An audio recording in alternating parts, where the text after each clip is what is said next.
Okay, darlings. Yeah, here we are, looking at the mind as usual. How to look at the mind. This is really, looking at the mind, thinking about the mind, seeing our mind, understanding what's there, identifying the delusions, identifying the goodness, and changing it. I swear that is the actual job of being a Buddhist. That's the bottom line. I mean, it mightn't seem it initially. It seems Buddhism seems so complicated, and so intellectual. Sometimes you listen to the theories and then you do all the meditations and it just seems so enormous, such a vast body of knowledge and practice. It's really, it's forgivable for us to think that we don't know where we are and we don't know where to start and we don't know what it's all about. But when we read, I always like to quote this, that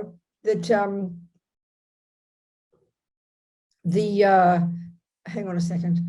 I always like to quote, the meaning of the word Buddha.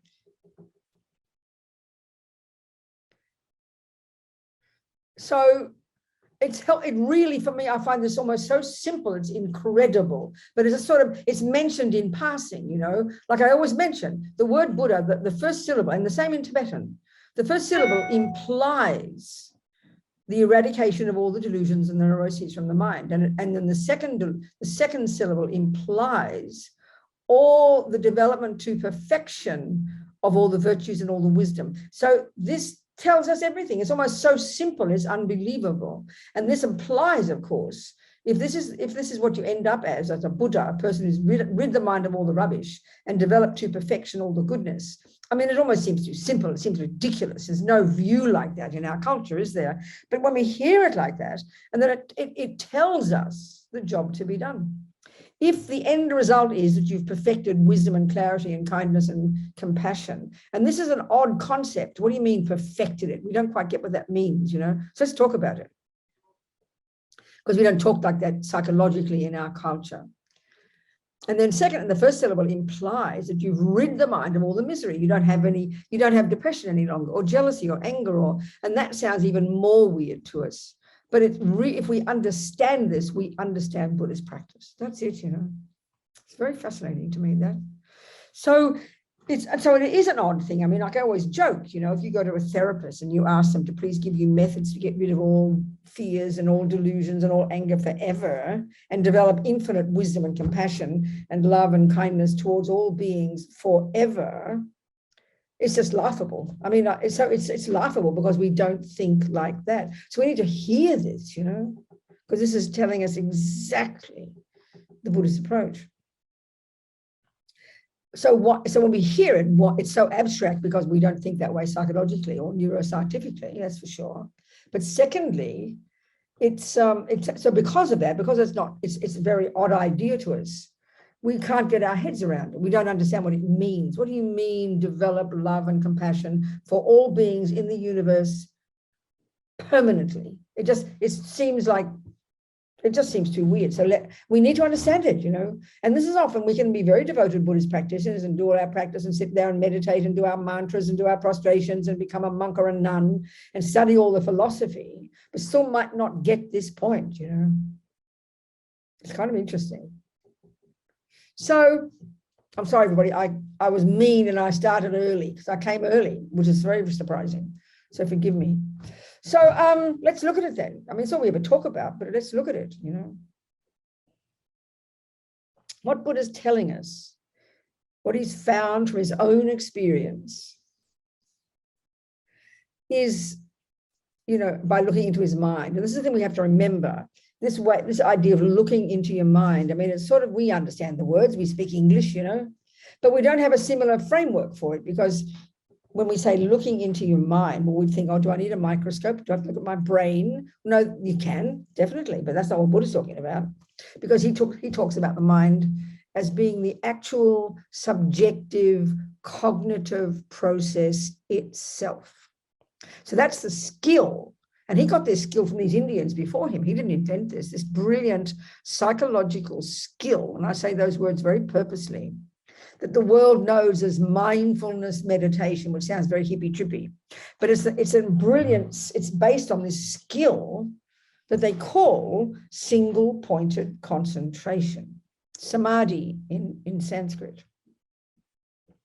And it's this brilliant skill that these Indians invented well before the Buddha, these genius yogis and scholars, that enables you to go to completely harness, discipline, and eventually subdue totally all the conceptuality, all the endless chat that's there, we know, from the second we wake up until the second we go to sleep. And in fact, it's there all through our dreams as well. I mean, we can wake up in the morning more exhausted from dreams, can't we? Because the mind is just so crazy. All the stuff that's in there is so crazy. So the Buddhist skill, on the basis of this development of this single pointed concentration, we have no similar technique in the world, so we have to try and imagine what it would be like. You know, on the basis of that skill, you've accessed this much subtler level of cognition. It's the only way to say it. I always think of it as you've accessed like the microscope of your mind. So that's mysterious to us. Means you've completely subdued all the chat, got to this subtler level of your own mind. I mean, the fact is, if you saw a person who was in this samadhi state, who'd gotten that subtle level of mind, they would look like they were dead because it's beyond the brain. It's a subtle level of cognition. And we don't, of course, in our psychology, we don't even posit such a level of mind, which is why we're so cynical about, that's just religion, that's a soul or something. But it's incredible. I mean, the mind, the way they unpacked and unraveled and understood the mind back then is really quite astonishing. So the reason to have this single point of concentration, because your mind then is it's like laser-like, super focused and super capable at this subtle level to able to unpack and unravel all the layers and layers and layers and layers and layers and layers and layers of conceptual stories that Buddha is saying at the moment we completely live in and believe in. This is a really specific approach that Buddha has, and I think we can begin to see this. So we know very well he talks about the three poisons. He talks about attachment and anger and all these dramas. We're very familiar with those. But the point that's so unique for the Buddha is that one of the characteristics of these states of mind, and we can see it when you're angry, when you're anxious, when you're jealous, check how you felt. Total nightmare, right? Wasn't it? Utter unbearable pain. It's so clear to us. And what's also fascinating about this, we know it's painful, but then we say, we'll say, I am depressed because my husband left me. I'm jealous because my girlfriend cheated on me. So we use that as a reasoning in our mind for the pain we're experiencing. But the Buddha is more precise, more direct. And this is what's so shocking. He says, I understand your boyfriend cheated on you. I understand that. But honey child, the pain is caused by the depression and the jealousy and the anger themselves. This is the thing that's almost so simple, but because we're so addicted to believing in the external event being the cause, that's why we always point to the external. But he says, you're sure it happened. I accept that. But the jealousy itself is the cause of the pain. So by the first quality, then, the Buddha is saying, of the neurotic states of mind, that remember, he says we can get rid of, is that they're painful. So you'd think this would be enough reason to want to stop getting jealous, isn't it? And of course, we do want to stop getting jealous and we do want to stop being depressed, but it's just hard work. So we've got to be very patient because they're very ancient habits. It's not going to change overnight. But at least if we can have this view, the Buddha's view, and buy into this view and try to see it for ourselves, that it's the emotional, the neurotic emotions themselves, which indeed are triggered by the event. It's a good way to put it. The event is merely a catalyst, not the main event. This is what's so powerful. The main event that's the source of the pain is the very depression itself, the very anger itself.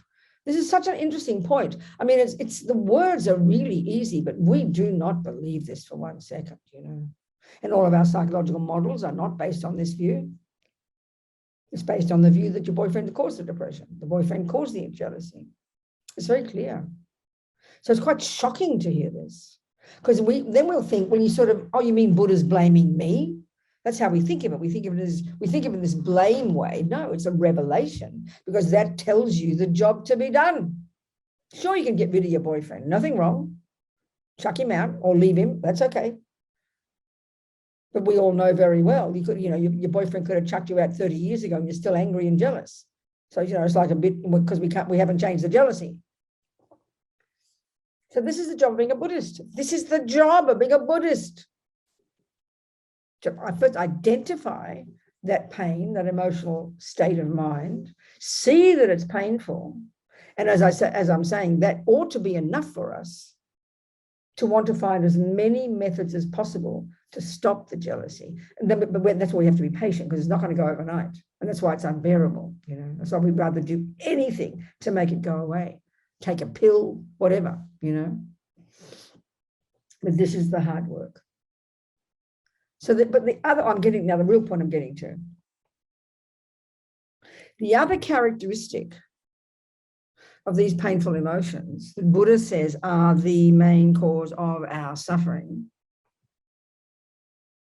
And this is the part that's hard to see, but when we get this point, we're really on track with Buddha's psychological model, his real view. The second characteristic of these painful states of mind is that they are delusional. In English, is a great word. Like, I'm in Italy now, and there's no equivalent. It's such a weird word in Italian. In Spanish, there is a word delusion, but it's very arcane and nobody uses it. So it's so important to try and understand this word, because this is the main function of these unhappy emotions. And when we understand it, it tells us how we can change these states of mind. So let's say, Buddha talks about the 3 poisons. Well, he talks about thousands of neurotic states of mind, but they all subsumed into these 3. It's a very clear model. There are thousands of them, but they all come down to these 3. And these 3 sound so cute to us, Ignorance, which is known colloquially as ego grasping. It's the primordial, deepest, most instinctive, hardest to identify neurotic state of mind, delusion, that underpins all the others. And it's the primordially deep, fear-based, instinctive belief, so deep we can't even see it, in the presence of a real, solid, definite, pointable, concrete, isolated, separate me.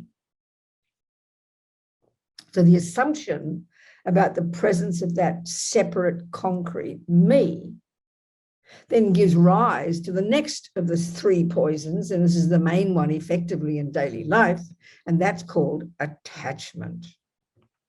The primordial emotional hunger to get what that supposed me wants. And that drives us. Buddha in his Four Noble Truths says effectively, this is the main cause of suffering throughout ordinary daily life. And of course, it's so shocking to say that. This is not the analysis we use in neuroscience. This is not the analysis we use in modern psychology. It's like a joke, We don't even have a term. We don't have an equivalent. Well, we do, but we don't call it. We call it all these different words, So if you hear a person who's very emotionally needy, that's attachment. If you hear a person who's a control freak, that's attachment. If you hear about a person who's possessive, that's attachment. If you hear about a person who's attached to being, is an alcoholic, that's attachment. So it's multifaceted. This one word covers all those different functions. So it takes a while to unpack it and see these different functions of it. But it's huge. And it's the main voice of this ego grasping. So the third one, the third of these 3 poisons, that are the basis of all the others, is the response when this attachment, which is this emotional junkie, doesn't get what it wants. And that's 1,000 times a day, and that's called aversion. And there's a whole spectrum of that as well. Anger, annoyance, irritated, frustrated, upset, etc. All the way down to depression. So these words, they're simple, but they're very big in what they refer to. You know, we have all these different words. Like if a person were a control freak, you wouldn't think of them as possessive. If a person is a junkie, you wouldn't think of them as a control freak. But they are all different functions. They're all facets of this same state of mind. Depending on your personality, they manifest differently. So the Buddha is saying, remember, the main function, one of the functions of this attachment, as an example of one of these neuroses, is that it's disturbing. So this is a difficult one because we don't think it's disturbing. We think it comes along with, when attachment gets what it wants, it comes along with pleasure. So we don't think it's disturbing. We think of it as the opposite. So we have to unpack it very carefully. But the other functions, what I'm referring to now, and it's very easy to see it, it's not complicated, is that it's delusional. So the meaning of delusional is very precise. You know very well in psychological terms, you know, someone said you were delusional. You know very well that they're accusing you of not being in touch with reality, isn't it? And so usually we think of it in serious terms, like if Anna thinks she can fly, well, we say she's delusional, you know, because she hasn't got wings, but when we really get out of control, we can see we lose the plot. When you think you're Mozart, you know, they lock you up and put you and stick you in, you know, in an insane asylum because they think you're delusional. That's usually what we mean by delusional, like a serious mental illness, you know. Well, Buddha says we are all delusional. It's just a question of degree, that's all. So how is attachment, to put it this way, how is it a delusion, or how does it cause you to be delusional? Well, it's really clear. When we spell it out, it's really obvious, but because it's so normal, we don't think it is as a problem. We just think it's normal life. It's so evident. So the key function, the way to express the function of all these unhappy emotions, delusions, attachment, anger, jealousy, pride, you name them, we know them, is that it exaggerates certain characteristics of whatever the thing is, the boyfriend, the chocolate cake, the event, anything. This attachment is running the show all the time. It's always hungry. It's always wanting something because it feels it's missing. That's the irony of ego. So you're always looking for something to fill up the hole. So, you glom onto the chocolate cake. Simple example. We know perfectly well when you're hungry for that chocolate cake, when your stomach's empty and your attachment's working overtime, thinking about, oh yeah, chocolate cake, I'll get the chocolate. You're all excited. So you're all excited. That's a function of attachment. You're anticipating it. That's a function of attachment. You control freak to get it. That's a function of attachment. You think about it all the time. Can't stop thinking about it. That's a function of attachment. Of all the delusions, actually. And then and this is the key point, it exaggerates this attachment in your mind, exaggerates the deliciousness of the cake, or the boyfriend, or the new handbag, or the party, or the event, or the vacation next week, because attachment is always looking into the future, always dissatisfied with what you've got now. That's the job of attachment. It's never satisfied. So it's always looking for something new, always looking into the future. And then it gets excited, and then and then when you get it, you possess it, like the boyfriend, the handbag. You possess it as yours. And then and so it exaggerates the deliciousness of that thing, and then exaggerates its function in making you happy. So the cake may be not as exciting as the boyfriend, that's clear, but it's the same function. You over-exaggerate the deliciousness. And we can see that nakedly with the cake. We know very well when you get the chocolate cake in the first mouthful, and then you compare the cake after the 10th mouthful, we know scientifically it's a very different experience. We know this. If we tracked it and wrote it all down and expressed our emotions and feelings as we went through the stages of eating each piece of cake, we know the beginning piece, the cake looked absolutely divine. But then and then the pleasure was divine, very delicious pleasure, but you're not satisfied yet, because that's a function of attachment. So you have another piece, hoping you'll get more pleasure. And you can have the third piece. Now you're getting sad because the pleasure's going down. but you're still craving and hoping the next piece just might make you happy. And by the time the fourth piece comes, the fifth piece comes, we know very well, if you ate another piece, you'd vomit. So the cake looks repulsive now. This is not meant to be sarcastic. This is scientific fact. But you know what? We never join the dots. If we really got this profoundly, we would become enlightened very, very quickly. We just take it for granted. We think, oh, that sounds normal. You get full, you get full, so it looks ugly. We don't ever question it. We don't even analyze it. But this is so simple an example, but it is utterly profound if we try to see how the mind is working. So we know very well that cake, the cake is still fresh. It's maybe not even quite cold yet because it came out of the oven quite quickly. We know the cake itself really hasn't changed much in that 15 minutes. That we can also scientifically prove. It's not as if the cake is now moldy after 3 days. No, it's the same, still fresh, still warm, and still not much change. So we know logically the cake hasn't changed much. But so what has changed? It's obvious that attachment in the beginning has slowly, inexorably gone and turned. And now what you have in the mind is aversion, disgust. Now the cake looks repulsive. So scientifically, it doesn't look, if you took a photo of the cake when you first attached to it 10 minutes before, and you took another photo, a couple of pieces are missing, but a close-up photo, the cake would look identical. This is an analysis. This is proving emptiness, people, that things don't exist in the way they appear. The cake hasn't changed.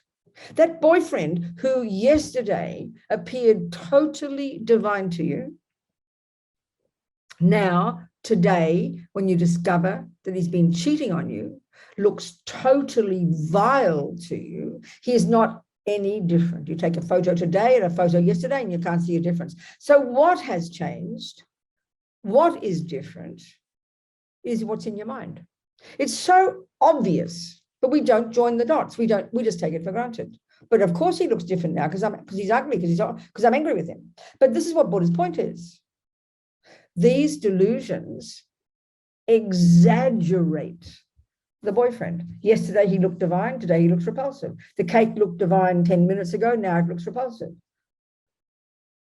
So what's changed is your mind. So the mind, in other words, goes up and down like a yo-yo, constantly making up these fantasy stories. This is what Buddha means when he says we're in samsara. That's what he means. That being in samsara is a mental place. That we have all these exaggerated, distorted, emotionally painful, deluded states of mind that run the show. They're all the voices of ego. And this is our job as a Buddhist, to become intimately familiar with them, not to just believe what Buddha tells us, but to prove to ourselves that what he says is true, that these are the source of our pain. And the key one I'm getting to is that they're liars, they're misconceptions. So this is the point. Delusion is a viewpoint that sees the cake as more delicious than it really is. Anger is a viewpoint that sees the boyfriend as more ugly than he really is. They exaggerate. We've got to first identify that. And that's why they're called delusions. And this is why we suffer. In other words, Buddha's telling us the more our mind is caught up in ego grasping, attachment, anger, jealousy, depression, low self-esteem, anxiety, ordinary states of mind, the degree to which we're caught up in those is the degree to which we suffer. That's it. So his job is, he says we can get rid of them. So the only way to understand how you can get rid of attachment is when you understand it isn't just an emotion. The only way to get rid of anger isn't just to feel that it's an emotion. And our tragedy is we don't notice attachment. We don't notice anger. We don't notice jealousy until it's a very fierce emotion. And that's why it seems so abstract to think you can get rid of jealousy when you think of it as an emotion with your body heart beating and you're freaking out. But that's just the tip of the iceberg. When these states of mind hit the body, that's when we notice them, and that is way, way, way too late. So that's why we have to have concentration. even a little bit. Every day you focus your mind, and then you use that focus, you use that skill that you cultivate in your morning meditation in your daily life. So instead of only always noticing the boyfriend and noticing what you're doing out there and noticing the traffic, you're also bringing to bear from your morning meditation this ability to notice what you're thinking and feeling. And slowly, as we progress, we get better and better and better at noticing what we're feeling and then noticing what we're thinking beneath the feeling. This is when we start to become Buddhists. This is when we start to work in the way that he describes the way the mind works. You start to hear the conceptual story that informs that emotion of jealousy, the emotion of anger. And then you start to hear, so what is anger basically saying? What is the conceptual story beneath the emotion of anger? How dare you do that to me? If we wrote down every word we feel, that's the analysis of what anger is saying. How dare, he is evil. He did this to me. It is not fair. He cheated on me. So there's some facts in there. He did cheat on you. But the part that's difficult is to see that your opinion about him is where the delusions are. So it's quite subtle to start to listen to these conceptual stories and distinguish between the facts and the fictions. That's the job of being a Buddhist.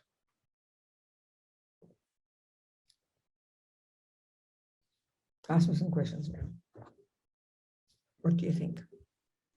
Venerable, we have Lorraine and then Phoebe. Good, darling. Talk to me, Lorraine.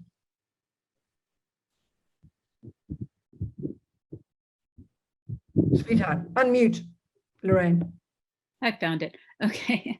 Good. So in the news lately, there's been quite a bit of feedback about the social media addiction and the like response when you get that feedback loop and you're attached to that.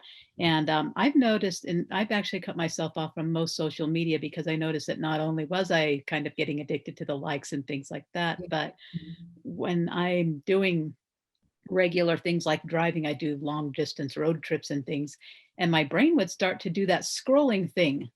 And it was that's when I realized how damaging it really was to my mind. So with meditation and this Buddhist practice, do you think it would help to reverse that impact? There's no question. This is the point, darling. This is the exact thing that the Buddhist approach says we can do. So, in other words, it's learning what you're saying is you're noticing your crazy responses. You're noticing the impact that the external world has on you. So it's intelligent at the beginning.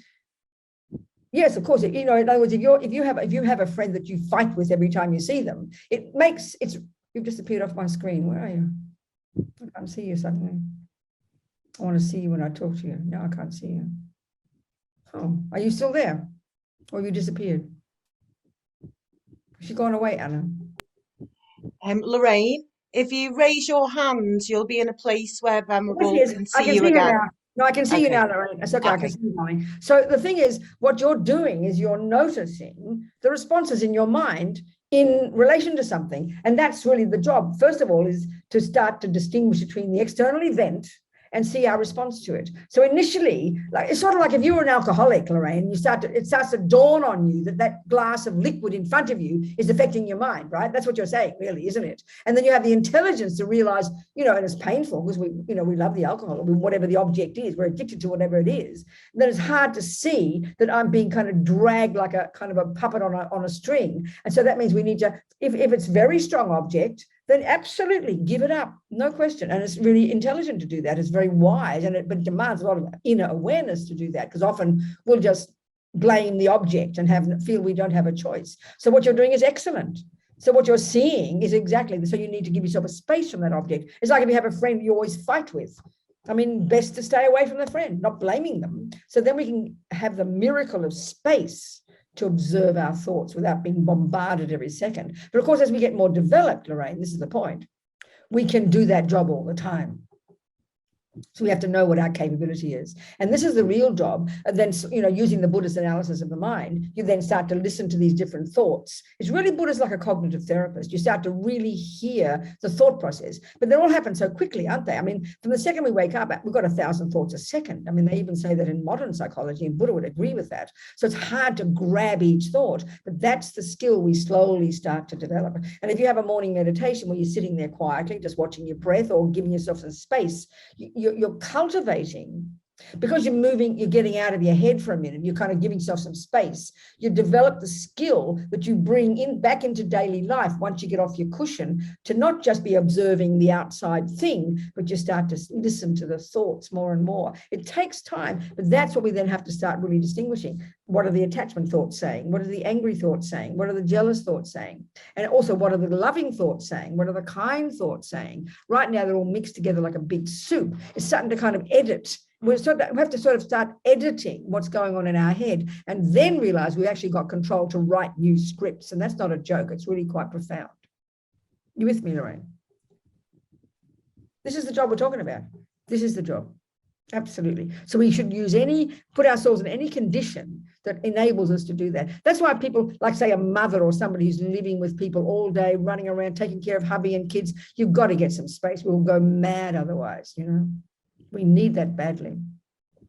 But it's hard. We know we do, but it's hard to make the decision to take that space because we're kind of addicted to our stuff, So it's not easy to step back, but we need to do that. Not just to get a bit of space, but so we can start to become familiar with all this constant, unceasing thought process, and not even just come familiar with it, but to start to become intelligent in identifying and distinguishing between the crazy, deluded, unhappy thoughts and attempting to cultivate positive, reasonable, appropriate thoughts.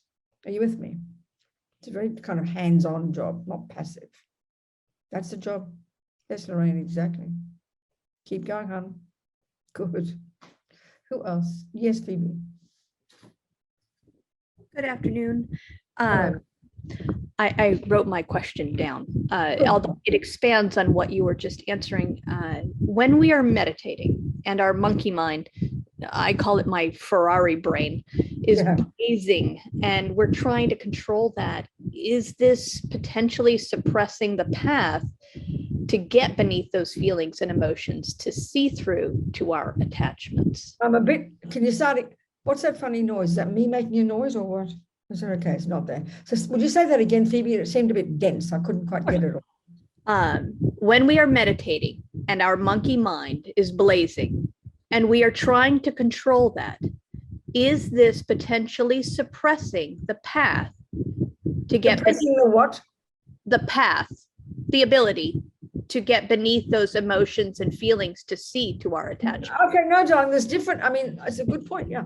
So the first thing is, first of all, concentration meditation, to be very precise. You're not trying to stop the thoughts. That's a nightmare. You can't. You'll be exhausted in 3 minutes. The crucial point is, and this is really, it takes us time to hear it. Now, let's say you're doing concentration and you've decided to meditate, you choose the breath at the nostrils as your focal point. Yeah, you with me? Yes. You're not attempting to make the thoughts go away. You're attempting to keep your concentration on the breath. That's a very, very different job. It's a fundamentally different job. In other words, if you're in a room full of 50 people and they're all talking, you're just suggesting that your job is to make them all be quiet. You'll go mad. They won't be. So your job is to decide to focus. I always use the example of spot on the wall. You don't ask the 50 people to go. You don't get angry. How dare they be talking? I wish they'd stop talking. You put all your focus, all your energy, all your determination in simply paying attention to that spot on the wall. And the development of that skill, the people are still talking, but they have less and less power over you. It's a very different job. That's the first point. Are you hearing me? Yes. So secondly, because you're not suppressing the thoughts and having a fight with them and wishing they'd go away, then even though okay, forget the spot on the wall, look at driving on the freeway. You're focusing. You know you cannot afford to lose your focus for 1 second. You'll get smashed to pieces. You are focusing really strongly on you in your lane, adjusting yourself to all the stuff going around. But your focus is single-pointedly on what you're doing in that car with your feet and with your hands. You can't possibly lose that focus, can you? But you're noticing everything going on around you, but you don't get distracted. That's example. So you're focusing on what you're doing, and the power of your focus on your breath, as that gets more powerful, the sound, we know this. You can be so, it'll disappear because your mind will get more subtle. So, you know very well, if you're really absorbed in a movie or in a book, people are chatting in the kitchen, you literally do not hear it because your focus has grown. That's the point. So now the other thing is, until you're advanced, you're going to be hearing the chat. But honey, this is the point. You're not paying attention to the thoughts, but you can't help but hear them out of the corner of your eye. So in that sense, even though you're developing concentration on the breath, you're staying stable. You're going to be noticing the thoughts, and that's good. So then what you do in your daily life, you bring to bear that skill to stay focused on what you are doing. So you're busy in the kitchen doing the dishes and the people next door all shouting and yelling, but it doesn't distract you because you're not only noticing the dishes, but you're also now noticing endlessly all these thoughts, and you need to notice all the thoughts. But in your concentration meditation, the goal, 1, again, isn't to make them go away. 2, it's to focus on the breath or whatever the object is, but you still can't help but noticing, and that's fine. And then 2, you develop this skill in daily life to stay focused on what you're doing externally, but you're noticing your thoughts more and more. And that's the job of then. And then you actively do the job of unpacking and unraveling. You're noticing you're getting jealous. You're noticing you're getting angry, and you give yourself a little talk. Give it a break, Phoebe. It's okay. You nip it in the bud before it becomes full-blown emotion. This is the daily job of being your own therapist, as Lama usually puts it. You with me? Yes. Thank you. It's quite technical and quite precise, not some vague thing, It is. It's not easy at all. Which piece are you not talking about isn't easy? Exactly. I mean, just the idea of being able to control that, especially for me. I mean, as Sorry, no, I don't understand. Control what? Oh, I was saying just to be able to focus on that one thing and not hear everything. I have hyperacusis. I hear everything. It's like mice in the walls, my children talking, but of course, I think most mothers are hyper aware of their kids doing something. It's really dangerous when they get quiet. Which piece is it you're saying is difficult? I was saying that it's difficult to not focus on everything else, to be able to concentrate, to pick that spot on the wall. That's exactly right. It's hard. That's the job. But the benefit that comes, so don't feel you've failed, because your mind is, because you listen to everything, but you are making the effort of focusing, and you'll get the benefit from that. That will grow. Thank you. Understand? Yes. Good, Phoebe. Very good. Thank you. Yes, Hilary. Venerable, thank you for your teaching today. Helen. Just back to your original example about the chocolate cake. Since I was a child, I've always had issues with food, just overeating, exaggerating the qualities. That's right. It's called attachment, and food is the commonest one for most people on the planet. And so what's happened, over the years is I kind of have what you described, which is, it's not necessarily chocolate cake every day, but I go through the same thing, exaggerating the qualities. I have to have this thing. I eat too much, and then I'm repulsed. And I feel like I've done a lot of work on my mind where I can really see the stories I'm telling myself about interpersonal things that happen or things during the day. But this one, I can't seem to crack. No, darling, it's totally normal. It's one of the deepest attachments. So really don't judge yourself on the basis of it. It's the hardest one. Because the other point as well with that, I know Lama Yeshe used to joke to us Westerners. He says, you people are so ridiculous. You can never work out whether you're attached to your body or the food. And of course, part of the suffering is because we get fat. And we all loathe the shape of our body, because that's the irony of attachment. You see, attachment is different, like I said, multifaceted. One of the functions, attachment is emotional hunger. Okay, it's, in other words, whatever we've got is never enough. So we know that with food. And when you do get it, then you wolf it down. And then your dissatisfaction comes again. And now you think you're going to get fat. And then we get dissatisfied about that. Because no matter what shape we are, we look in the mirror. And, you know, the way they talk about people who are anorexic, there's a term they use in Latin, always Greek words. You know, so there's a disconnect between your view of who you are and what you are. Yes. That is exactly what Buddha says we've all got. I've never met a person on the planet who's not dissatisfied with the way they look. Oh, I think it's called, what? I'm sorry, I think it's dysmorphia. Yeah, we've all got it. We've all got it. Yes. This is Buddha wouldn't like this word, except they always put everything in Greek. And as soon as a disease, we call it Greek. It's a Greek word, you know. I mean, everybody. This is exactly the function of attachment. There's a disconnect between what's on the plate and what we see. There's a disconnect between what we see in the mirror and what there is true. It just happens to be maybe your anorexic is more serious. It's a serious attachment that is totally, profoundly dissatisfied with what we are. And then all the time trying to adjust the external to make it what we think we want. And yet, no matter what we do, we're never satisfied.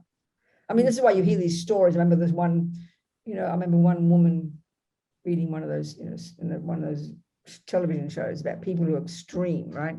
And this one woman, I mean, she's got her breasts are like, she's never satisfied. She's up to about 100 size Z breast, you know? And I mean, it's like a joke almost. When you hear about it, we laugh about it. But it's literally the most deep, profound, neurotic, extreme, focusing on one thing, and you keep trying to make it better. This is the nightmare of attachment. And food and the body, honey child, the body is the thing that we think is me. So that's why at the time of death, the greatest attachment is to this. We think this is me. So we're thinking of me all the time, and just everybody is. I mean, because we live in our body. So we think of it all the time. We're always adjusting it, no matter what shape we are, you're never satisfied. What food you get, you're never satisfied. When you get it, you know, all the time is constant drama. So Hillary, join the universe, babe. You're just like everybody else. So just don't have any false expectations. Just keep moving, keep applying the teachings. And then when you eat too much, just relax and just think, okay, but we do all these dramas, and we wrote down every thought, all these internal conversations we had with ourselves. I mean, you know, we understand we're all the same in this way, variations of it. You know? Thank you. Okay. Keep moving, sweetheart. Thank you. Good, darling. What else? Who else? Anybody else? There's no questions in the chat, Venerable. Okay, good, darling. So, yeah, I mean, this is, yeah. Gonzola, would you like to unmute? Zalo, good, talk to me, sweetheart. Zalo. Hello, Robina. Thank you very much for your teachings. Good. My question is about anger. I don't know very good how to ask the question, but I mean, I noticed that I'm not yet so advanced as to catch my anger every time that it arises. Yes, of course. So I also noticed that lately, What, darling? maybe I've been building some anger inside of me, because I have this idea that no, I must not get angry, so I mustn't express it. So Sure. I build it inside of me. Yes, that's So right. is there kind of something to do? Exactly. I understand, sweetheart. I understand totally, Zalo. Right. See, this is the point. There's levels of practice, Zalo. There's levels of practice. And this is not how we think in our modern world. You know, as we know very well, Buddha talks about, we've got speech, we have the body, and then we have the mind. So, you know, I like to think of the speech and the body are like the servants of the mind, aren't they? Your body, if you think of this distinction, the body and the speech are just, they will do what the mind wants, won't they? And that's how we're uncontrolled. Look at the world. You see people killing and raping and stealing and lying. And I mean, because their mind is the cause, the thoughts are there, and then their body and their speech do the job of the mind. This is called behavior, isn't it? Do you understand so far? So this is why in the Buddha's view, the mind is the point, but it's more advanced. We've got to control the servants first. And that's why discipline and living in vows and controlling our speech and controlling our body are really profound practices. But our trouble in our culture, Zalo, like you've indicated, we see that as suppression. because we don't, a person like you who tries to behave nicely, and you quote unquote shouldn't get angry, but then we don't know what to do with the thoughts. You see, we don't know what to do with the angry thoughts. That's the real job. So it's good that you don't get angry. It's good that you don't shout at somebody. This is marvelous. So don't feel like it's inferior. It's brilliant, but what you've got to do is then be very sincere in the seeing and the listening to your thoughts. And that's what I'm discussing what the job is. This is the job we're talking about, is to start to listen to the thoughts that anger is saying. So why don't you tell me what anger says? Anger's inside you. It's chatting all the time. So what's it saying? What are the characteristics of angry thoughts? What is it saying? Are you hearing my point? Yes. Tell me, I what am does anger hearing say? it. What does anger say? I guess it's saying like, how dare he or she do that to me, or that kind of thing, precisely. Yeah, it can be very subtle. Yes, exactly. It can be very loud, but it's chatting away all the time. You see, the feeling of I, this painful feeling of I, is beneath all those unhappy thoughts. This attachment voice of I is I'm never satisfied. I want this, and then what happens is, like, Phoebe said, then when you eat too much, then the anger takes over, and then you criticize yourself. So we're angry with ourselves more than anything. So we're going from attachment, all emotionally hungry, expectation, fantasy, get the cake, shove it in, then we get angry. So it goes back and forth between attachment thoughts and angry thoughts.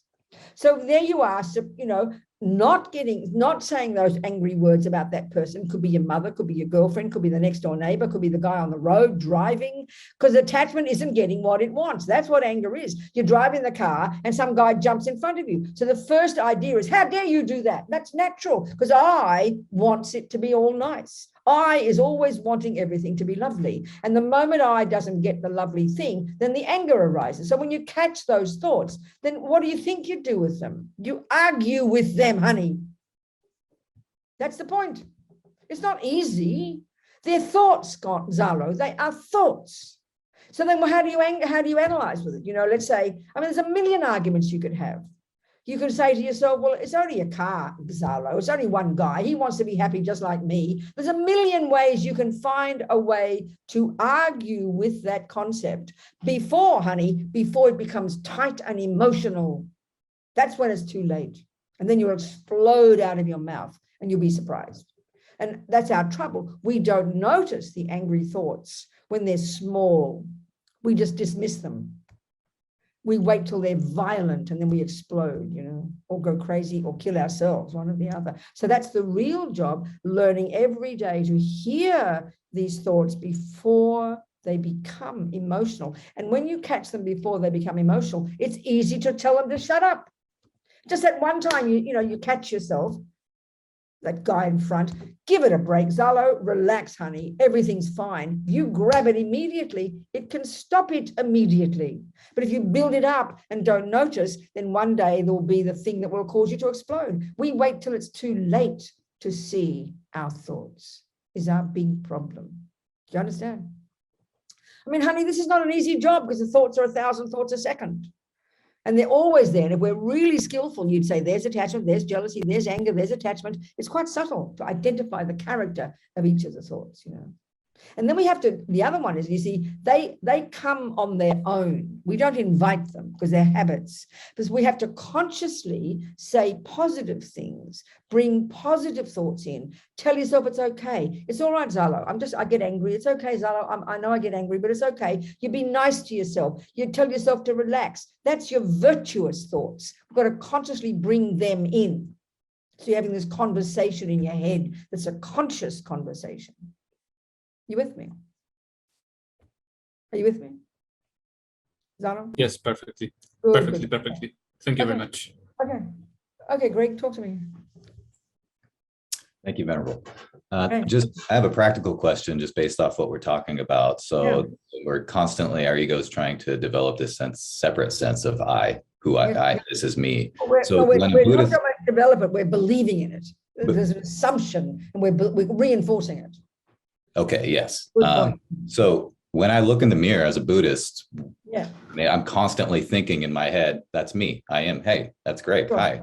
That's right. What is a practical thought process when I see I myself? understand. No, it's a really good point. It's a good point because I always tell the story about Lama Zopa when he's a little boy and he was drowning and he was said to be recognized as a reincarnated Lama as a little boy. So that means he's realized emptiness. He's quite highly realized even as a child. And he was drowning when he's a little boy. And he said to himself, the thought occurred to me that the person known as the Laudo Lama is about to die. He didn't say, I'm about to die.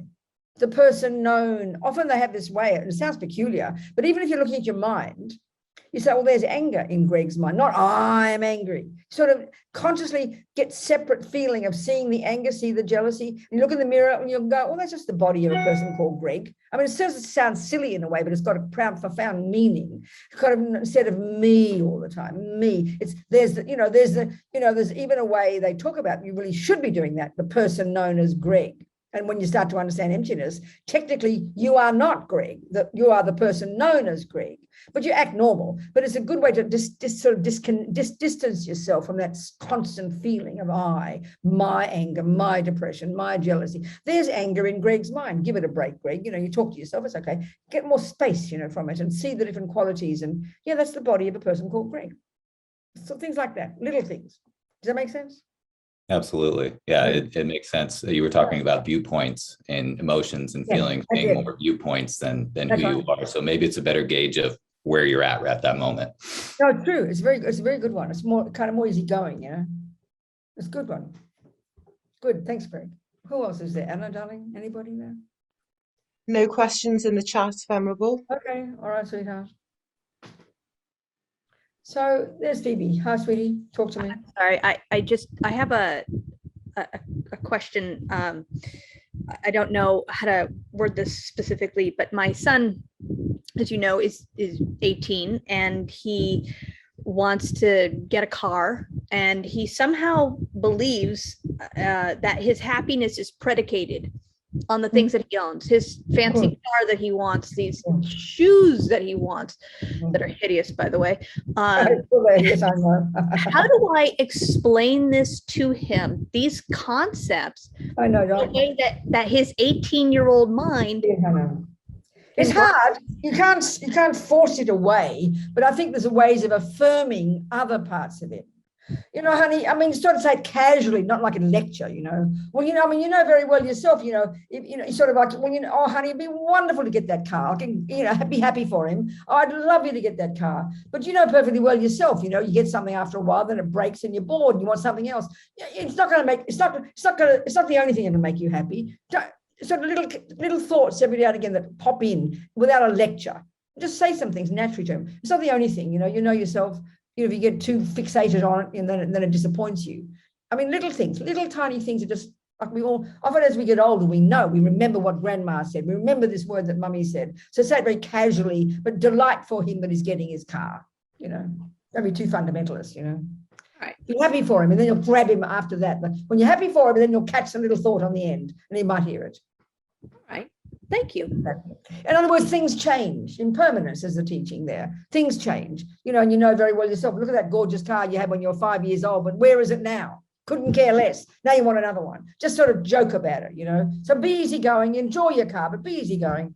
Things change, little pop-up things. But you always should proceed it with a really positive, happy thought for him. That's what he'll hear, and then he'll be open to you.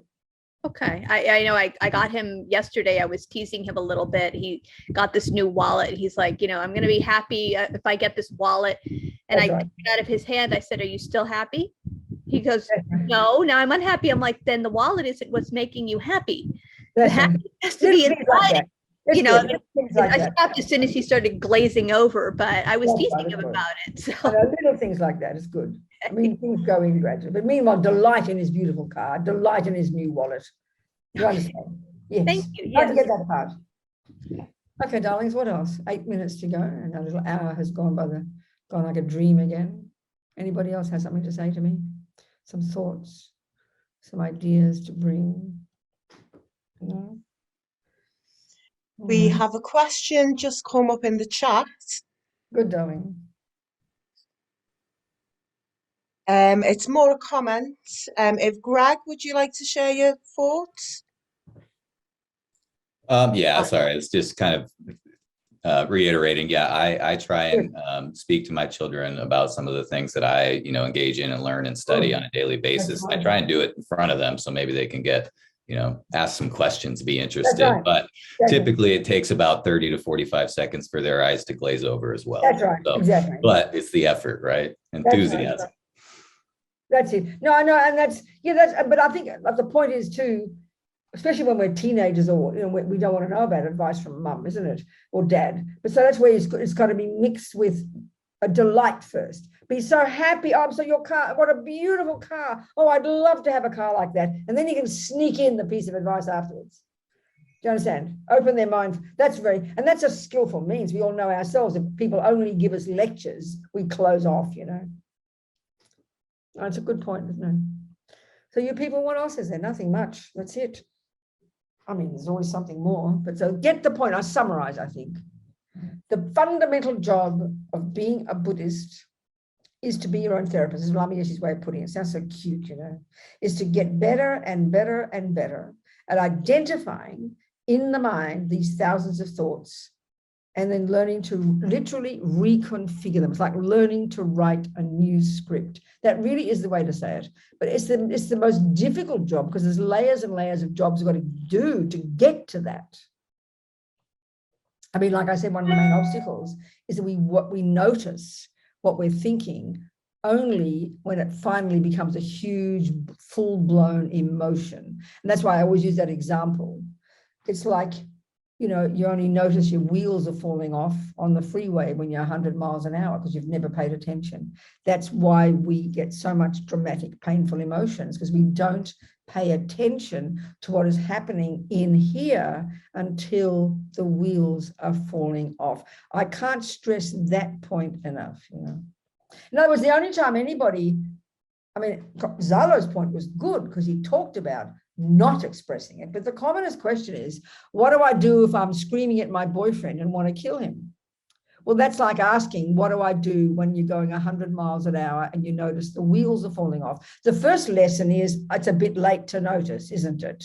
If you damn well paid attention to your wheels and started to notice them wobbling, they would never fall off. And this is the point that's quite profound. We are capable of this. We are capable of such discipline, first of our body, then our speech, and then our mind, such that we, even without getting high realizations, that we can remain really stable emotionally because we are in charge of our body, speech, and mind. That's the ideal, and that's the method for getting happy. And then you can increase that by realizing emptiness eventually and adding bodhicitta to it and become a Buddha. So one step at a time, people. One step at a time. I think that sounds like the end. All right. Thank you, precious ones. So next week I'm on, I think, and I think I'll turn up for the meditation next week. I was very naughty. Monday, I'll turn up for it. Okay, Anna, thank you, precious girl. Thank you, everybody. Thank you, Venerable Robina. Thank you. Thank you very much, Venerable Robina. And never give up, okay? Thank you, darling. Much love.